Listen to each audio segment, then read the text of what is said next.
बोलवण्याच्या मागचा महत्त्वाचं जे कारण आहे ते 6 सप्टेंबर रोजी एक पत्रकार परिषद झाली आणि ती रमेश येवले यांनी घेतली होती आणि त्या पत्रकार परिषदेमध्ये भीमाशंकर सहकारी साखर कारखान्याच्या कारभाराबद्दल त्यांनी काही आक्षेप घेतले आणि त्या आक्षेपाला जे आक्षेप त्यांनी घेतले ते चुकीचे आक्षेप आहेत म्हणून आज तुम्हाला या पत्रकार परिषदेसाठी मुद्दाम बोलवण्यात आलेला आहे। मुळामध्ये भीमाशंकर सहकारी साखर कारखाना हा आंबेगाव तालुक्यातील शेतकऱ्यांसाठी अतिशय त्यांचं जीवस्थ प्राणस्थ असलेला कारखाना आहे। याचं कारण असं की भीमाशंकर कारखान्याच्या वर आधारित शेतकऱ्यांच्या सर्व आर्थिक गोष्टी अवलंबून आहेत आणि मग कुणीतरी एखादा माणूस येवलेंसारखा येतो आणि मी आज त्या दिवशीच्या पत्रकार परिषदेत ऐकलं की अहवाल तुम्ही व्यवस्थित पाहिला का, अहवालामधल्या काही गोष्टी तुम्हाला माहिती आहेत का, अशा पद्धतीने पत्रकारांनाच विचारण्याचं काम त्या दिवशी केलं आणि ते मी तुमच्या सगळ्यांच्या तुम्ही सुद्धा त्याला सगळ्यांना साक्षीदार आहातच। तर मुळामध्ये ही जी काही सहकारी संस्था आहे ही मान्य या तालुक्याचे सहकार मंत्री दादा दत्तात्रय गोविंदराव वळसे पाटील यांनी तिची मुहूर्तमेढ किंवा याचं स्वप्न पाहिलं आणि ते साकार करण्याचं काम मान्य नामदार दिलीपराव वळसे पाटील साहेबांनी केलेलं आहे आणि खूप आपणही त्या दिवशी वार्षिक सर्वसाधारण सभेमध्ये मान्य नामदार वळसे पाटील साहेबांचं भाषण ऐकलं आणि त्याच्यामध्ये सुद्धा साहेबांनी सांगितलं की या सहकारी संस्था जे शहर सहकारी बँक असेल, भीमाशंकर सहकारी साखर कारखाना असेल, खरेदी विक्री संघ असेल, या सहकार्यातल्या संस्था अतिशय तळहाताच्या फोडाप्रमाणे यांनी जपलेल्या आहेत आणि कुठलंही गालबोट या संस्थेला लागू दिलेलं नाही। आपल्याला सर्वांना ज्ञात आहे भीमाशंकर सहकारी साखर कारखान्याचं जी पारितोषिकं मिळाली ही 29 पारितोषिकं मिळत असताना देश पातळीवर सुद्धा त्याची दखल घेतली गेली, राज्य पातळीवर सुद्धा दखल घेतली गेली आणि आपल्या कारखान्याचा नावलौकिक हा देश पातळीवर राज्य पातळीवर सगळीकडे असताना कोणीतरी पत्रकार परिषद घ्यायची आणि कारखान्याच्या बाबत वेगवेगळी विधानं करायची आणि सवंग स्वतःच्या लोकप्रियतेसाठी हे सगळं असं दाखवायचं की या संस्थेमध्ये काहीतरी वेगळ्या पद्धतीचा कारभार चालू आहे आणि मग त्याची शेतकऱ्यांची कोणाची तरी दिशाभूल करायची असं प्रकार जो निदर्शनास आला। त्यामुळे त्याला जर आम्ही उत्तर दिलं नसतं तर नक्की याच्यामध्ये काहीतरी काळबोरं आहे का काय असं लोकांमध्ये संभ्रम जाऊ नये म्हणून ही आज तुमच्या समोर पत्रकार परिषद घेऊन त्याचे काही खुलासे मी आज आपल्या सर्वांच्या समोर करणार आहे। आता त्या पत्रकार परिषदेमध्ये जे काही मुद्दे उपस्थित झालेले आहेत त्या मुद्द्यांमध्ये पहिला त्यांनी जो मुद्दा घेतला की कारखान्याचा सन 2023-24चा नफा 2 कोटी आणि 12 लाख होता, यावर्षी तो 3 लाख रुपये। आता मला या संदर्भातली क्लिअर कट गोष्ट सांगायची की सर्व तरतुदी करून आर्थिक ज्यावेळेस पत्रक तयार होतं यावेळेस आपला शिल्लक वाढावा जो होता तो 22 कोटी आणि 52 लाख रुपये येत होता। आता ज्यावेळेस जो वाढावा येतो, ज्याच्या सगळ्या तरतुदी करून खर्च टाकून जो शिल्लक जो नफा राहतो तो आपण शक्यतो ऊसाचा अंतिम दर देत असताना शेतकऱ्यांना देत असतो। तर यावेळेस आपण तो जो ऊसाचा दर 210 रुपये जो अंतिम दर काढला त्याच्यामध्ये हा सर्व जो नफा आहे तो त्याच्यातला वाटून त्यामुळे तो 3 लाख रुपये शिल्लक राहिलेला आहे। म्हणजे याचा अर्थ असा आहे की आम्ही हा नफा पूर्णपणे शेतकऱ्यांकडे 210 रुपयाच्या माध्यमातून दिलेला आहे। त्यामुळे असं काही ठेवलेलं नाही। यांचं जे म्हणणं होतं की यावर्षी फक्त शिल्लक 3 लाख रुपये. म्हणजे एका बाजूला सांगायचं, काही लोक सांगतात की तुम्ही शिल्लक पैसे ठेवले, आणि एका बाजूला परत सांगायचं का शिल्लक का नाही ठेवले. म्हणजे दुतोंडी जे कारभार जो म्हणतात, बोलण्याचा जो प्रकार आहे तो याच्यातून दिसतो. त्यामुळं आम्ही जो काही शिल्लक नफा होता तो सर्व भाव देऊन शेतकऱ्यांना देण्याचं काम याच्यातून केलं. आता त्याच्यातला दुसरा एक मुद्दा जो होता की त्यांचं जे म्हणणं होतं की 24-25 साली 31/3/2024च्या याच्यामध्ये 426 कोटी 21 लाख एवढं तुम्ही कर्ज घेतलं होतं, आणि या वर्षीच्या म्हणजे 31/3/2025च्या काळाखंडामध्ये 462 कोटी 2 लाख एवढं कर्ज. म्हणजे तुम्ही जवळजवळ त्यांचं जे म्हणणं आहे हे 35 ते 36 कोटींनी कर्ज जास्त घेतलं.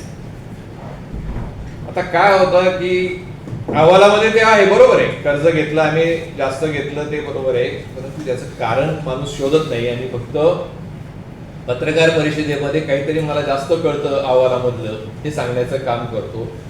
तर कर्ज का घ्यावं लागतं की या वर्षीचं जे आहे क्रशिंग वाढलेलं आहे. या वर्षाचं वाढलेलं जे क्रशिंग आहे त्या क्रशिंगसाठी जो लागणारा जो पैसा आहे व बाकीच्या सगळ्या गोष्टीसाठी लागणारा खर्च आहे तो वाढतो खर्च, आणि त्या खर्च वाढत असल्यामुळं या सगळ्या गोष्टीमध्ये जो 2023-24च्या तुलनेने 2024-25 मध्ये आपल्याकडे 36 कोटींनी जे कर्ज वाढले, त्यामध्ये तुम्हाला मी सांगतो भांडवली कर्ज जे आहे, म्हणजे ज्या गोष्टीसाठी भांडवली कर्ज जे आपण घेतो, जे एक्सपान्शनसाठी किंवा बाकीच्या सगळ्या गोष्टीसाठी, याच्यासाठी काही कर्ज एक्सपान्शनसाठी एक्स्ट्रा घेतलेलं आणि काही एक्सपान्शनसाठीचं जे काही कर्ज होतं. म्हणजे तुम्हाला थोडक्यात सांगतो की आम्ही पहिली गोष्ट जी आहे डिस्टलरीसाठी घेतलेलं कर्ज असेल आणि कोजनरेशनसाठी घेतलेलं कर्ज असेल, अशा ज्या दोन गोष्टीचं कर्ज आहे त्या कोजनरेशनच्या कर्जामध्ये आम्ही त्याची परतफेड काही गोष्टींची केलेली आहे आणि काही गोष्टींचं नवीन कर्ज आम्ही घेतलेलं आहे. या सगळ्या गोष्टीमध्ये जवळजवळ आम्ही जे भांडवली कर्ज आहे ते 4 कोटींनी कमी केलेलं आहे, म्हणजे रिपेमेंट केलेलं आहे त्याच्यात. आणि मालतारण कर्ज, जे मालतारण कर्ज ज्याला म्हणतात, ते ज्याच्यासाठी आपण वर्किंग कॅपिटल म्हणजे कारखाना चालवण्यासाठी जे वर्किंग कॅपिटल लागतं, ते ज्यावेळेस कारखान्याचं क्रशिंग वाढलेलं आहे त्या क्रशिंग वाढलेल्या कारणास्तव आपण जे वाढीव कर्ज जे घेतलेलं आहे ते जवळजवळ 40 कोटी आहे, आणि त्यामुळं हे मुळात कर्ज वाढलेलं आहे. हे कुठल्याही परिस्थितीत असं काही कर्ज त्यांनी, असं मी पाहिलं की त्यांनी काहीतरी सांगितलं की कारखाने बंद पडतात, 500 कोटी रुपयाचं कर्ज घेतलं. 500 कोटीचं कर्ज घेत असताना तुम्ही कशासाठी कर्ज आहे त्याचा अभ्यास केलाय का? काही अभ्यास न करता आम्ही कुठलंही कर्ज, वाढीव कर्ज घेतलेलं नाही. आता त्याच्यातलं तुम्हाला दुसरं एक सांगतो, हे जे 23-24 पेक्षा 2024-25 मध्ये साखर शिल्लक साठा जो आहे 17,261 क्विंटलनी वाढ झालेली आहे त्याच्यामध्ये, आणि बँकेचं मूल्यांकनाच्या दरानुसार वाढ झालेली आहे. त्यामुळे एकूण शिल्लक असलेल्या 10,19,512 क्विंटल साठी बँकेचे मूल्यांकन दर 3100 रुपये प्रति क्विंटल वरून तो 3400 रुपये प्रति क्विंटल झाल्याने प्रति क्विंटल रुपये 300 वाढ झाली. त्याशिवाय मागील वर्षाच्या तुलनेत इथेनॉलचा शिल्लक साठा हा 2023च्या अखेर 7 लाख लिटर वरून 29.65 लाख लिटर म्हणजेच 22.65 लाख लिटर. तसेच RSचा शिल्लक साठा हा 8.6 लाख लिटर वरून 20.70 लाख लिटर म्हणजेच 12.64 लाख लिटरने वाढ झाली. त्यामुळे शिल्लक साठ्याच्या प्रमाणात खेळते भांडवली कर्जामध्ये त्याच्यामुळे वाढ झाली. कळलं तुम्हाला? हे शिल्लक साठा जो वाढला त्याच्यामुळं हा 40 कोटी रुपये कर्जाचा जो आहे त्याची वाढ झालेली आहे. आता दुसरा एक प्रश्न असा त्यांनी उपस्थित केला होता की शरद बँकेच्या कारखान्यावर भरोसा नाही का? कारण की त्यांनी असं म्हटलं होतं शरद सहकारी बँकेचे 9 कोटी आणि 25 लाख रुपये कारखान्यांनी परत केले. मग कारखान्यांनी परत केले म्हणजे का केले असा त्यांचा प्रश्न होता. आता हे पैसे आम्ही घेतले होते डिस्टिलरी प्रकल्पासाठी. डिस्टिलरी प्रकल्पासाठी घेतला असताना याच्यामध्ये पुणे जिल्हा सहकारी बँकेचा ही लीड बँक होती, बरोबर ना? PDCC बँक जी आहे पुणे जिल्हा सहकारी मध्यवर्ती सहकारी बँक ही लीड बँक होती. आणि त्याच्यामध्ये राज्य सहकारी बँक एक होती आणि शरद सहकारी बँक होती. अशा 3 बँकांचं मिळून आम्ही ते कर्ज मंजूर करून घेतलं होतं. 24-25च्या अंदाजपत्रकामध्ये डिजिटल रेल प्रकल्पासाठी रुपये 11 कोटी भांडवली खर्च अपेक्षित धरला होता. त्यापैकी अनुषंगिक सिव्हिल कामे, फाउंडेशन, फ्लोरिंग आणि इतर कामांसाठी प्रत्यक्षात 1 कोटी आणि 90 लाख रुपये खर्च झाला. 14,000 मेट्रिक टन क्षमतेचे मोलेसेसचा टँक त्याच्यासाठी 6 कोटी व CO2च्या प्लांटसाठी 3 कोटी याप्रमाणे 9 कोटीची कामे करणे बाकी आहे. ती कामं केलीच नाही तर मग ती जर कामं केली नाहीत तर त्याच्यासाठी पैसे खर्च करायची काय गरज आहे? त्यामुळे ते पैसे आम्ही खर्चच केलेले नाही. आलं लक्षात? ते पैसे आम्ही घेतलेले नाही. आता दुसरा एक आहे 2024-25च्या गाळ्यात हंगामासाठी डिस्टिलरी प्रकल्पामध्ये इथेनॉल उत्पादन सुरू केले. त्यामुळे उत्पादित मोलेसेस इथेनॉल निर्मितीसाठी लगेच वापरात आहे.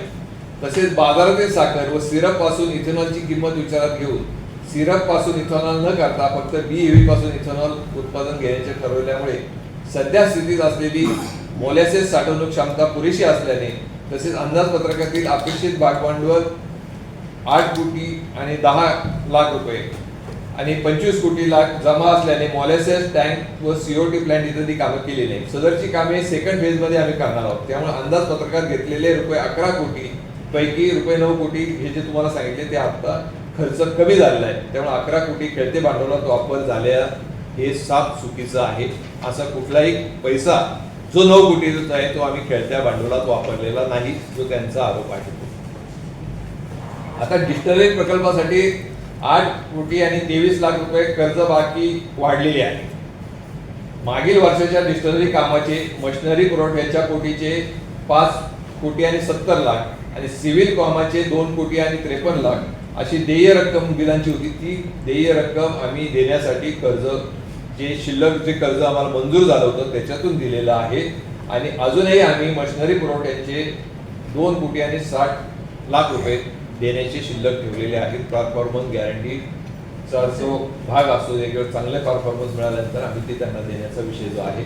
त्यामुळं असं काही कुठल्याही परिस्थितीमध्ये आम्ही हे जास्त पैसे किंवा इकडले पैसे तिकडं वापरलेले नाहीत. आणि जो काही त्यांनी आरोप केलेला आहे तो अतिशय चुकीचा आहे. आता हे जे काही त्यांनी आरोप केलेत हे कारखान्याला बदनाम करण्यासाठी, याच्यात सुद्धा आम्ही कायदेशीर सल्ला घेऊन जर कोणी कारखान्याला बदनाम करत असेल तर त्यांच्यावर सुद्धा आम्ही अब्रू नुकसानीचा दावा भविष्य काळामध्ये दाखल करू. कारण याच्यामध्ये दिशाभूल करण्याचं काम यांनी कारखान्याच्या संदर्भात केलेलं आहे. आता तिसरा एक मुद्दा त्यांनी घेतलेला आहे की सहवीज निर्मिती म्हणजे को जनरेशन 7 कोटी आणि 86 लाख तेवढेच आहे त्यांचं म्हणणं आहे. त्याचं पेमेंट काही तुम्ही केलेलं नाही. मग कर्ज तुम्ही भरत नाही म्हणजे हप्ते भरत नाही कर्ज घेतलेल्याचे. मग हप्ते भरत नाही आणि कर्ज कमी झाले व मुद्दल कमी व्हायला पाहिजे होती. वीज विकता, त्याचं म्हणणं काय आलं? वीज विकता, विजेतून तुम्हाला 40 कोटी मिळाले असं सांगता आणि तुम्ही कर्ज का भरत नाही हा त्यांचा प्रश्न होता. आता हा सुद्धा अभ्यास न करता मांडलेला त्यांचा मुद्दा आहे. मुळामध्ये जे कर्ज आम्ही घेतलं कोजनरेशनच्या साठीचं, हे कोजनरेशनचं जे कर्ज आम्ही घेतलेलं आहे याचा रिपेमेंटचा जो कर्ज घेतल्यानंतर आपल्याला कर्ज सँक्शन होतं आणि त्याचा रिपेमेंटचा जो काळ ठरलेला असतो. तुम्हाला सगळ्यांना माहिती आहे एक मॉनिटरिंगचा पिरियड असतो. तो मॉनिटरिंगचा जो पिरियड आहे तो 3 वर्षाच्या नंतर सुरू होणार. म्हणजे आम्हाला ते सगळे जे पैसे आहेत हे 7 कोटी आणि 86 लाख रुपये हे 8 वर्षात पेमेंट करायचे. परंतु 8 वर्षात पेमेंट करत असताना पहिल्या 3 वर्षामध्ये तुम्ही फक्त व्याज द्यायचे आणि मुद्दल द्यायची नाही. त्याची पहिला जो हप्ता आहे जो मुद्दल देण्याचा तो 14/11/2025 रोजी पहिला हप्ता द्यायचा आम्हाला. म्हणजे आज सप्टेंबर 1, येत्या नोव्हेंबरमध्ये पहिला हप्ता आम्हाला देय आहे. त्यामुळं कुठल्याही परिस्थितीमध्ये आम्ही असं काही सिस्टमॅटिक पद्धतीनेच आम्ही ते पैशाचं पेमेंट करणार आहोत. आणि कुठल्याही परिस्थितीमध्ये आम्ही असं काही आमच्याकडे शिल्लक असलेला पहिला मुद्दाम आम्ही कर्जाचं परतफेड केलेले नाही, असं काही झालेलं नाही. हे फक्त त्यांना अपुऱ्या अज्ञान जे आहे काहीतरी अहवाल कुणीतरी त्यांना लिहून दिला असंच मला वाटते. स्वतःचा अभ्यास न करता मांडलेले हे मुद्दे मला त्याच्यातले दिसतात आणि त्याच्यातून त्यांनी कारखान्याची बदनामी केलेली याच्यातून स्पष्टपणे आढळून येते. आता तो मगाशी मी तुम्हाला सांगितल्याप्रमाणे त्यांनी असं सांगितलं का 500 कोटीचा कर्ज झालंय, 50 कोटीचा इंटरेस्ट घेतलंय. आता ह्या सगळ्या ज्या गोष्टी जे कर्ज घेतलेलं आहे, हे कर्ज आज नाही घेतले, या कर्ज टप्प्याटप्प्याने आपण घेत आलेलं आहे. 462 कोटीचं कशासाठी कर्ज आहे याचं सगळ्याचं डिटेल आहे. हे आज घेतलेलं कर्ज नाही, हे आपण आस्ते ज्या ज्या प्रकल्पासाठी घेतलेले त्याचं सगळं अहवालामध्ये डिटेल आहे. आणि ते सगळं अहवालामध्ये मांडलेलं असताना फक्त लोकांच्या पुढं तयार करायचा बागुलवा की यांनी कर्ज वाढून ठेवलेलं आहे. आपली आर्थिक स्थिती कारखान्याची अतिशय सुदृढ आहे आणि कुठल्याही परिस्थितीमध्ये आपलं जे काही कर्ज आहे हे तुम्हाला मी सांगतो की आपल्याला प्रत्यक्षात आता मी साखर, आता दुसरे त्यांनी असं म्हटलेलं आहे म्हणजे व्याजामध्ये पैसे जास्त भरले. हा कारखाना जर टिकवायचा असेल तर बाकीच्या गोष्टी त्यांनी कारखाना बंद पडू शकतो, हे कर्ज जास्त घेतल्यामुळे. ह्या बाकीच्या गोष्टी ज्या त्यांनी सांगितलेल्या आहेत याच्या साठीच मी सांगतो का हे सगळं धांदाच खोटं आहे. दुसरा एक मुद्दा त्यांनी मांडला होता की ऊस वाढला, उतारा कमी झाला, का झाला तर जवळचे ऊस तोडायचे ठेवले, लांबचा ऊस आणला तेव्हा जवळचे तुरे आले तेव्हा जवळचे ऊस तोडले. याचा परिणाम काय झाला तर माझे बांधव सांगतील त्यांचे वजन घटले आणि उत्पादकता पण घटली. आपण निंदे असू तर काही बोलत नाही, जे बोलायचे त्याचे खच्चीकरण कसे करायचे याचे अशा पद्धतीने काहीतरी त्यांनी ते सांगितलं. तर मी तुम्हाला सांगतो प्रत्यक्षात आपला साखर उतारा हा कमी झालेला नाही.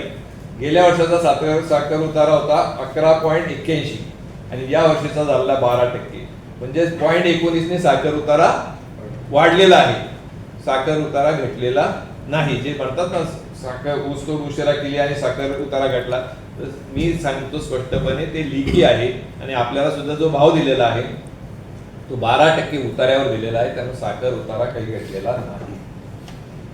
आता गाळप हंगाम 2025 मध्ये एकूण 11,38,496 मेट्रिक टन जो ऊस आपण गाळला त्यापैकी 50 किलोमीटरच्या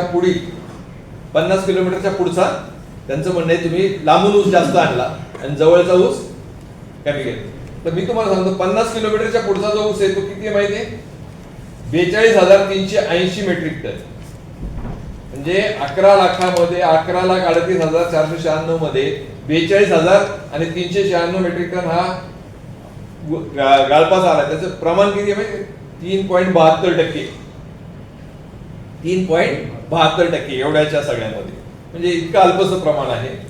आणि यापैकी बिगर नोंदीतील गाळपास आलेला आहे आता त्याच्यामध्ये नोंद केलेला आणि बिगर नोंदीचा. आता काही जो बिगर नोंदीचा जो आलाय तो 23,157 आहे, तो किती होतो? 2% येतो. आता हे याचं जे प्रमाण आहे हे 100%मध्ये 2% आणि 3% आहे. परंतु असं काहीतरी पिक्चर तयार करायचं की यांनी कारखान्याचं नुकसान केलं. जे आमचे काही तज्ञ लोक पण तुम्हाला माहिती ते पण सांगतात की बाहेरचे ऊस जास्त आणले आणि जवळचा ऊस तोडायचा कमी केला त्यामुळं कारखान्याचं नुकसान झालं. असं काहीही झालेलं नाही. बाहेरचा ऊस आम्ही 50 किलोमीटरच्या पुढचा आणलेला नाही, 50 किलोमीटरच्या आतमधलाच ऊस आम्ही जास्त आणलेला आहे. आणि दुसरे एक तुम्हाला सांगतो, आणि जो 50 किलोमीटरच्या पुढचा आणलाय ना हा 42,380 मेट्रिक टन, हा 86,032 हा ही पक्व जात आहे याच्यातला आणलेला आहे. म्हणजे त्याच्यामुळं उतारा कमी पडत नाही. त्याच्यातला जो टनेचा ॲव्हरेज आहे किंवा बाकीचा साखरेचा उतारा आहे तो 86,032 मुळे वाढतो. आपल्या कार्यक्षेत्र जे आहे या परिसरामध्ये तुम्हाला मी सांगतो, पत्रकार मित्रांनो तुम्हाला माहिती असेल तुमच्याकडे काही लोकांकडे शेती आहे, आपल्याकडे आडसालीचं प्रमाण खूप मोठ्या प्रमाणात आहे. आपल्याकडे जो शेतकरी आहे हा आडसालीचा ऊस लावतो. आता आडसालीचा ऊस काय किती आहे माहिती आहे आपल्याकडे? 6,174 हेक्टर आर हे एवढा आडसालीचं प्रमाण आहे. आणि 24-25 मध्ये गाळपाचं प्रमाण त्याच्यातलं 82% होतं. जून महिन्यात त्याच्यातला किती आला माहितीये? 4,211.55 हेक्टर आर आडसालीच्या नोंदीचा ऊस जून मध्ये उपलब्ध होता. आणि काही प्रमाणामध्ये जळीत झाला किंवा काय झाला असे ऊस जे तोडावं लागतं त्या ऊसाचा कारखान्याच्या धोरणानुसार तोड केल्याने प्रतिदिन कारखाना पूर्ण क्षमतेने गाळप करून सुद्धा आडसाली ऊसाची तोडणी 18 ते 19 महिने लागली.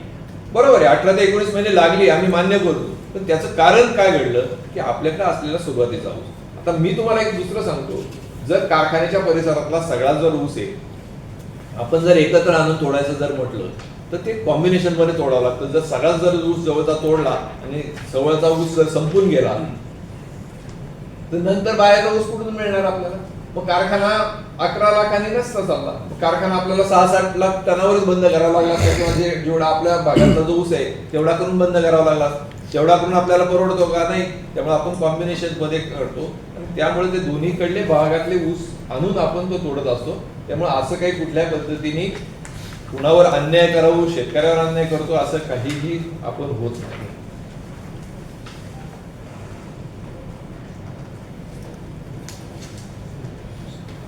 आता तुम्हाला दुसरं एक सांगतो की कारखाना जो आहे आपला, याला आपण एक्सपान्शन किंवा भांडवली खर्च ज्याला म्हणतो आपण, मशिनरीसाठी, अनकासाठी, तनकासाठी जे घेतलेले आहे याचं कर्ज किती आहे? फक्त 143.6 कोटी.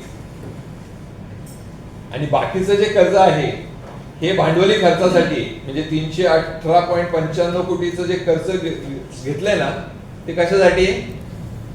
भांडवली खेळतं भांडवल, म्हणजे त्या वर्षासाठी लागलेलं त्यासाठी. म्हणजे हे कशासाठी असतं माहितीये का तुम्हाला? ऊसाचं पेमेंट शेतकऱ्याला आपण 15 दिवसामध्ये करतो, त्याच्यासाठी लागणारा जो पैसा आहे तो आपण ह्या भांडवली खर्चातून घेतो. बाकीच्या जे खर्च जे लागतात, केमिकल खरेदी, अमक खरेदी, तमके खरेदी, याच्यासाठी जे लागणारा जे खर्च आहे हे याच्यासाठी लागतो. आणि हे याचं जे पेमेंट आहे की जशी आपण साखर विकतो, मोलॅसेस विकतो, याचं टॅगिंग झालेलं असतं. या टॅगिंगच्या माध्यमातून ते पैसे लगेचच्या लगेच तिकडं त्या खात्याला वर्ग, पैसे जमा झाले, साखर विकली तर ते पैसे जमा होतात, ते जमा झालेले पैसे त्या खात्यामध्ये वर्ग होतात आणि ते कर्ज जवळजवळ नील होऊन जातं. म्हणजे ते कर्ज आमच्याकडं बोजा जो आहे तो नाही. आता तुम्हाला दुसरी एक गंमत तुम्हाला सांगतो की आपल्याकडं कारखाना जो आहे तो इतका सक्षम आहे की आपण तुम्हाला मी सांगतो, ज्यावेळेस 462 कोटीचा माल आपल्याकडे शिल्लक होता. किती? 462 कोटीचा, साखर आणि मोलॅसेस किंवा हे सगळं. आणि आपल्याला कर्ज देणं किती होतं माहिती? 318 कोटी. म्हणजे आपण कर्ज 155 कोटी रुपये आपल्याकडे, तशी स्ट्रॉंग पोझिशन आहे आपली. लक्षात आलं का तुमच्या? पण ते सांगताना काहीतरी वेगळं सांगतात का 500 कोटी रुपये यांनी कर्ज घेतलं. तसं नाहीये. हे भांडवली खर्चाचं कर्ज आहे की त्यांना अभ्यास करून, जर मला वाटतं एवढे काहीतरी बिझनेसमन आहेत त्यांना कळायला पाहिजे होतं की आपण जो आरोप करतोय भांडवली खर्चासाठी लागणारा, खेळत्या भांडवली खर्चासाठी लागणारा पैसा हा वेगळा असतो, तो त्याच वर्षी रिपेमेंट होतो. आणि जे एकूण मशिनरीसाठी वगैरे लागणारा खर्च आहे ते टप्प्याटप्प्यामध्ये त्याचं पेमेंट होत असतं. त्यामुळं असं कुठल्याही परिस्थितीमध्ये कारखान्याकडं कुठलंही थकीत नाही. मध्यमूर्तीचे कर फेडण्याची साखरकारणावर आता सुद्धा जे काही रिपेमेंट करायचे त्याच्यासाठी सुद्धा इयरमार्क करून आम्ही 17 कोटी 90 लाख रुपये राखीव ठेवलेले आहेत. ज्यावेळेस पेमेंट यायचं त्यावेळेस ते बाजूला पैसे काढून ठेवलेले आहेत. त्यामुळं कुठल्याही परिस्थितीमध्ये कारखान्याची परिस्थिती सुद्धा आर्थिक स्ट्रॉंग आहे आणि वेगळं असं काही काम आम्ही करत नाही. आता कारखान्याचे तुम्ही परवाची वार्षिक सर्वसाधारण सभा, ज्या सभासदांनी प्रश्न विचारले त्या सभासदांच्या प्रश्नाला उत्तर सक्षमपणे देण्याचं काम कारखान्याने केलेलं आहे.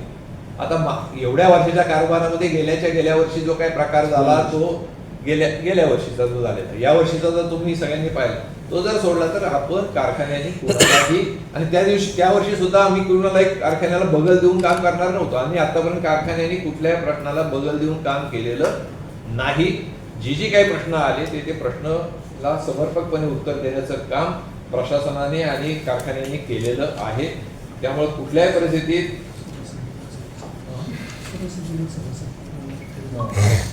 सभासद बिगर सभासद असं कुणालाही आम्ही, आता मी तुम्हाला एक दुसरं सांगतो, मला ह्याच रमेश येवलेंचा फोन आला होता कारखान्याच्या मीटिंगच्या अगोदर की मी कारखान्याच्या मीटिंगला येऊ का. मी त्यांना सांगितलं होतं तुम्ही कारखान्याच्या मीटिंगला येऊ शकता. ते म्हणले मी सभासद नाही. म्हणलं आम्ही सभासद नसला आणि सभासद असला तरी कोणालाही दुजाभाव करत नाही. तुम्ही कारखान्याच्या मीटिंगला येऊ शकता आणि तुम्हाला काय प्रश्न, तुमच्या काय अडीअडचणी असेल तर तुम्ही मला अगोदर येऊन पण भेटा. मी तुमच्या प्रश्नांची सांगतो ना, सोडवणं करतो. आता तुम्हाला माहिती आहे कारखान्याच्या कालच्या मीटिंगमध्ये काही बिगर सभासदांनी प्रश्न विचारले होते, त्यांना उत्तरं दिली का नाही दिली? आम्ही टाळाटाळ केलीच नाही. आता वेगळा एक प्रश्न त्यांनी विचारला, म्हणले मी शरद बँकेकडून 1 कोटी घेतले होते, मला 1% प्रोसेसिंग फी लागली आणि मग यांनी शरद बँकेकडून 9 कोटी घेतले, त्याची 1 कोटी ते कर्ज आपण परत केलं, ते तुम्हाला परत मिळाली का? मुळात असं आहे की ते जे काय आम्ही घेतले कॉन्सर्शन मध्ये घेतलेलं होतं, त्यामुळे त्याला प्रोसेसिंग फी लागत नाही आणि आम्ही प्रोसेसिंग फी दिलेली नव्हती, कारण ती तो जो आहे ते पीडीसीसी बँकेतून लीड बँक पीडीसीसी बँक होती, त्यामुळे प्रोसेसिंग कन्सर्शन मध्ये असल्यामुळं त्याच्याबद्दल आम्हाला कुठलेही प्रोसेस फी लागली नाही आणि ती परत करण्याचा विषय सुद्धा आलेला नाही. म्हणजे हे अपूर्ण ज्ञानावर आधारित त्यांनी विचारलेला तो प्रश्न होता.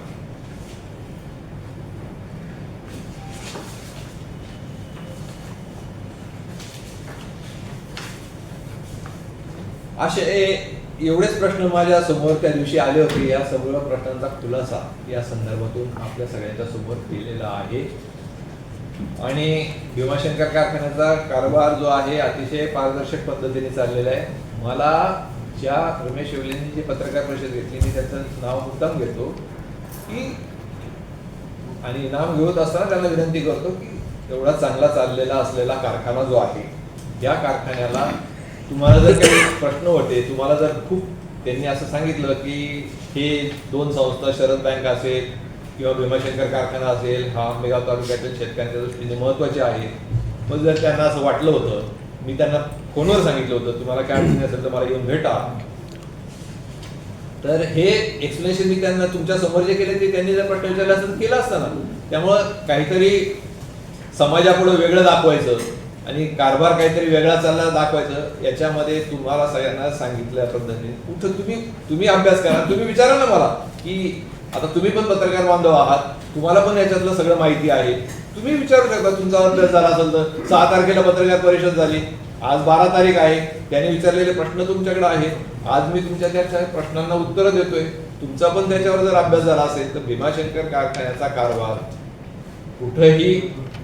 कुठेही भीमाशंकर कारखान्याच्या कारभारावर बोट दाखवण्यासारखा विषय असेल तर तुम्ही मला जरूर विचारा, त्याचं समर्पक उत्तर मी तुम्हाला आत्ताच्या पत्रकार परिषदेत सुद्धा द्यायला तयार आहे.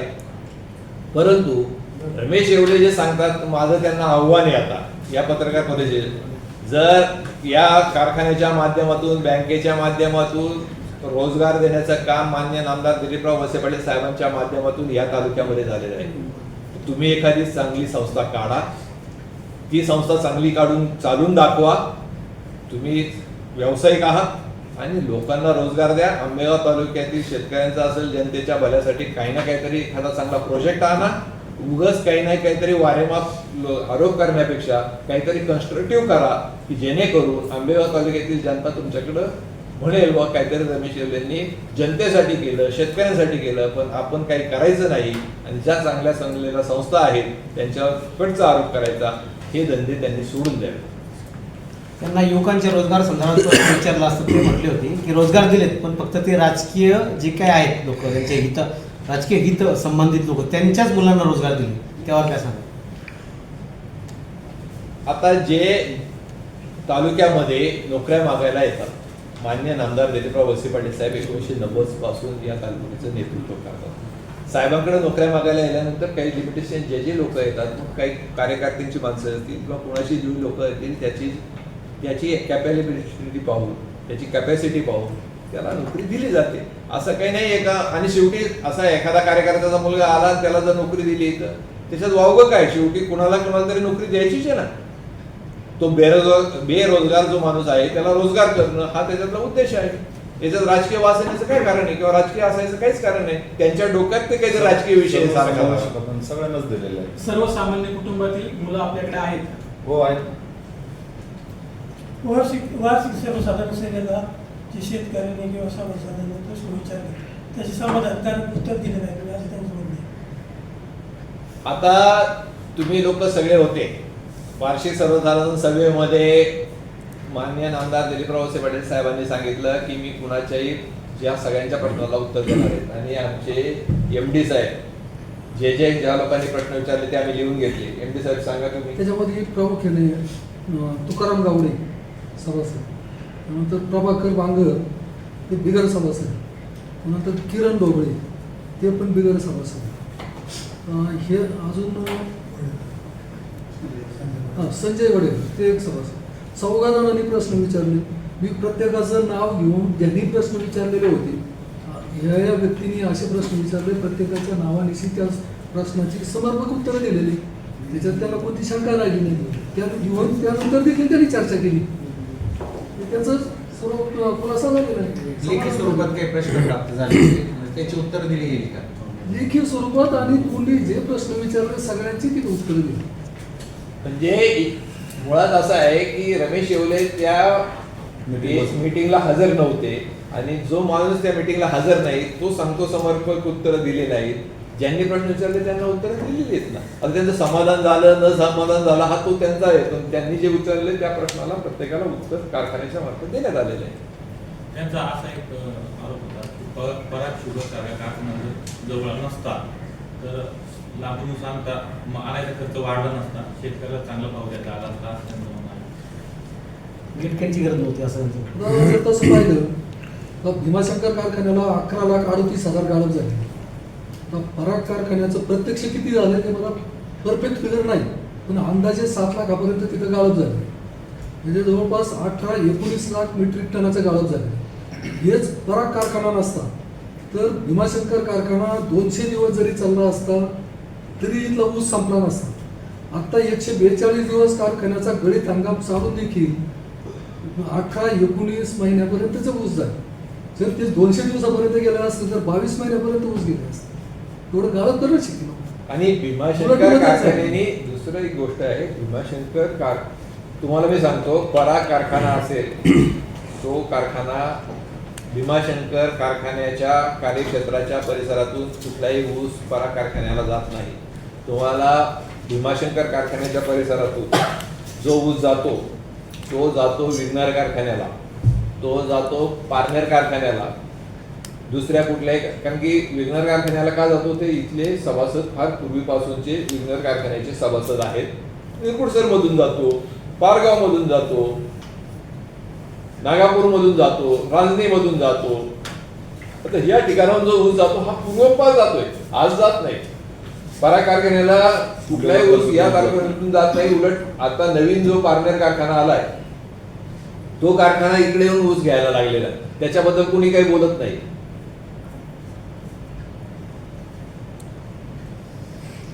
आंबेगाव तालुका जुन्नर तालुक्यामध्ये जास्तीत जास्त भाजीपाला उत्पादक निर्माण होत आहेत, दिवसेंदिवस त्यात वाढ होत आहे, ऊस प्रक्षेत्र घडत आहे, ऊस क्षेत्राची लागवड आहे. याकरता कारखान्याकरता आणखी किती जोमाने एक चॅलेंजिंग विषय असणार आहे, आणखी काय प्रयत्न केले जाणार आहेत जास्तीत जास्त? चांगला तुमचा मुद्दा आहे. आता भविष्य काळामध्ये कारखान्याच्या कॅपॅसिटी खूप वाढलेल्या आहेत आणि कारखाने हे खूप दिवस चालणार नाहीत. आणि मग जर ऊसाचं क्षेत्र जर कमी झालं तर काय करायचं, त्याच्यासाठीच आम्ही आता नवीन जी AI टेक्नॉलॉजी जी आलेली आहे, AI टेक्नॉलॉजीच्या माध्यमातून आता एकरी उत्पादन वाढवणं हाच त्याच्यावरचा प्रमुख उपाय आहे. आणि जेवढ्यात जास्त एकरी उत्पादन वाढवता येईल त्याच्यासाठी जी जी काही मदत लागेल ती कारखान्याच्या माध्यमातून शेतकऱ्यांना केली जाणार आहे. रमेश येवले विधानसभा निवडणुकीत वळसे पाटील साहेबांना निवडून द्या असा प्रचार करत होते आणि अचानक काय झालं की त्यांनी साहेबांनी उभ्या केलेल्या संस्थांवरच ते आरोप करतात. आता हा प्रश्न आम्हाला विचारण्यापेक्षा तुम्ही त्यांनाच विचारायला पाहिजे की तुम्हाला त्यावेळी तुम्ही करताय ना आता काय त्यांनी कारण काय सांगितलं की माझ्यासमोर 2 व्यक्ती होत्या, एक चारित्र्य संपन्न व्यक्ती म्हणून मी वळसे पाटलांना मागे उभा राहिलो, परंतु माझा त्यांच्या संस्थेच्या कारभारावर आक्षेप आहे. बरोबर आहे ना. आता म्हणून तर तुमची आज जी आम्ही पत्रकार परिषद जी घेतली त्यांनी ज्या संस्थेच्या कारभारावर जे आक्षेप घेतले ते आक्षेप मी तुमच्या समोर मांडलेले आहेत. आणि याच्यात मी माझं तुम्हाला पत्रकारांना असं म्हणलं तर कारखान्याच्या बद्दल कुठला तरी संभ्रम तयार झाला असता आणि तो संभ्रम होऊ दे हा याच्यामागचा आज पत्रकार परिषद घेण्यामागचा प्रमुख हेतू आहे. नाना याच्यामध्ये हा आमचा पत्रकाराबद्दल नाही, पण तालुक्याची जप्त्या चर्चा चालू आहे की निवडणुकीच्या वेळी काहीतरी येवलेला शब्द दिला असेल आणि तो आता पाळला गेला नसेल, त्याच्यामुळे कुठेतरी हे सगळे आरोप प्रत्यारोप चालू झाले. अशी तालुक्यामध्ये दत्त्या आवाजामध्ये चर्चा चालू आहे, ही चर्चा आहे, त्याच्यावर तुमचं काय म्हणणं आहे? हा प्रश्न तुम्ही कारखान्याचा चेअरमन म्हणून मला विचारताय, याच्याशी त्याच्या कारखान्याशी काय संबंध आहे? त्यांनी का एका बाजूला जे याची मानसिकता तुम्हाला रमेश येवलेकडेच तपासावं लागेल. एका बाजूला रमेश येवले काय म्हणतात की निवडणुकीमध्ये मी पारदर्शक कारभार किंवा चांगली व्यक्ती म्हणून आमदार वळसे पाटील साहेबांच्या मागे उभा राहिलो. मी एका बाजूला तू राहिले, मग आता काय, आता ते व्यवस्थित आहे, मग या संस्थांनी तुझं काय वाईट केलं? संस्थेच्या कारभारावर का टीका करता तुम्ही? आता धपक्या आवाजात कुणाला काय बोलायचं असेल तो विषय प्रत्येकाचा वेगळा आहे. त्याला मी काय करू शकतो, मी कसं काय उत्तर देऊ शकतो ते तुम्ही रमेश येवलेंनाच विचारा, ते सांगतील त्याचं उत्तर. त्यांचं म्हणणं असेल त्यांची काही राजकीय फसवणूक झाली का? असं आहे, त्यांची राजकीय फसवणूक झाली का हे राजकीय उत्तर मी आज या कारखान्यात त्यांनाच विचारा तुमची काही राजकीय फसवणूक झाली का काय असेल हा प्रश्न तुम्ही त्यांना त्याच पत्रकार परिषदेत आणि विचारायला पाहिजे. राजकीय नेते आहेत हे या निवडणुकीत समजलं आंबेगावकरांना, आधी नव्हतं माहिती.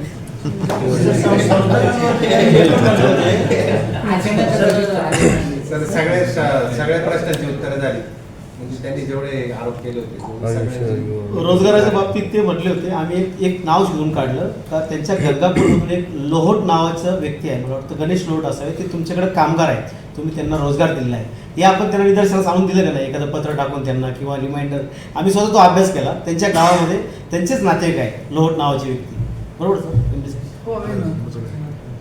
ब्रिजेश लोट आहे, ब्रिजेश लोट आहे, सचिन लोट आहे, सचिन लोट आहे, मग त्या गावात मोहन धर्माची लोट आहे, गणेश लोट आहे, हे त्यांचे नातेवाईकच आहेत सगळे, फळी त्यांचीच आहे.